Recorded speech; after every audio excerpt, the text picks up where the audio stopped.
Jackson County, talking about what a great job the organic farmers in the state are doing. And clearly, farming is such a complex and difficult occupation now, and just to have see how it works and works well, especially with the organic farmers that are part of our state.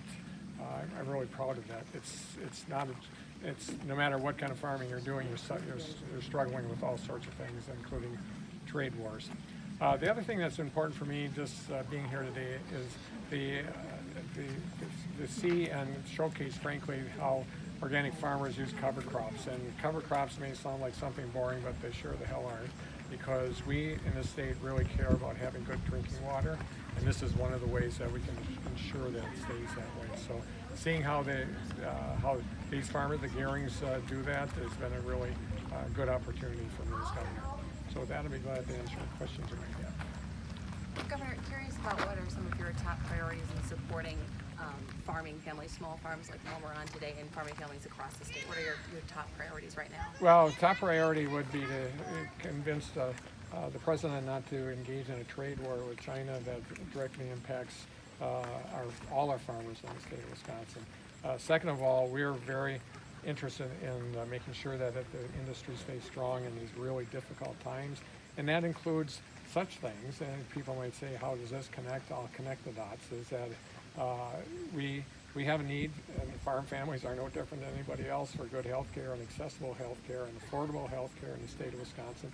The Medicaid expansion that we worked on in the legislature and we're going to continue working on would have brought $300+ million to the state of Wisconsin to help farmers in a number of areas, not only issues around mental health, but frankly making sure that we have a system of health care in the state of Wisconsin that costs less. So yes, we have to work with our farmers to make sure that their production is good, and making sure that they're using the right tools and the right cover crops, and it's a good learning experience for all of us to take a look at that. But at the end of the day, we also have to look at the expenditures part of it, and I think we can help out with that. And we just need a Republican legislature to help us do that.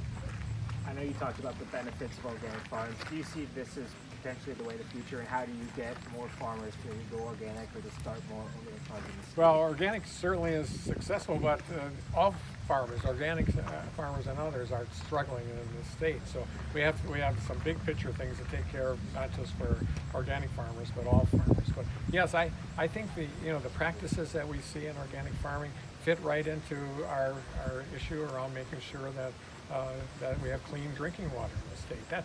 That's a huge issue. That's why we decided that 2019 would be the year of the clean drinking water.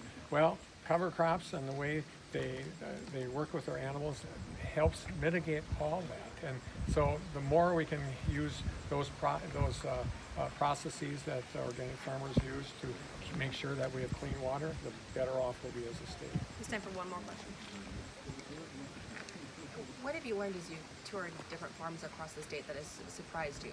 Well, the differences of opinion on different, farmers are independent lot. I've never farmed, but I lived in the country, so I understand how the farmers disagree on certain things, and I see that in our state. Clearly, there's an issue around large farms and how they impact the environment. There's an issue around organic farming and making sure that, or helping them keep our water clean and have a good product to sell and be prosperous.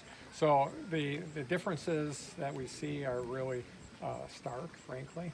And one of them that strikes me in my soul as a former educator is that, farming is part of a culture that we embrace in the state of Wisconsin, and we see the families that are around us today. That's good stuff, and we have to find ways to make sure that family farmers can succeed in this state. Thanks, everyone.